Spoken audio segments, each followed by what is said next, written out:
பாஜக கேட்கும் தொகுதிகளை வழங்க அதிமுக இறங்கி வந்தால் மட்டுமே கூட்டணி என மாநில துணைத் தலைவர் வி.பி. துரைசாமி நியூஸ் 18 தமிழ்நாடு தொலைக்காட்சிக்கு அளித்த பிரத்யேக பேட்டியில் தெரிவித்திருக்கிறார். அதனை தற்போது பார்க்கலாம்.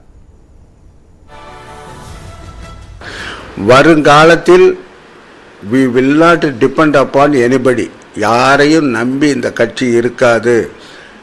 தனித்து தேர்தலை சந்திக்கக்கூடிய ஆற்றல் வலிமையோடு இருக்கிறது என்ற அர்த்தத்தில் தான் துணை கட்சியாக இருக்காது. 26 இது ஒரு ஆளுங்கட்சியாக வருவதற்கு வாய்ப்பு பிரகாசமாக இருக்கிறது என்ற அர்த்தத்தில் அவர் சொல்லியிருக்கிறார். நாடாளுமன்றத்தில் கூட்டணி தேவைப்படுகிறது. ஆனால் எங்களுக்கென்று ஒரு கொள்கை லட்சியம் இருக்கிறது.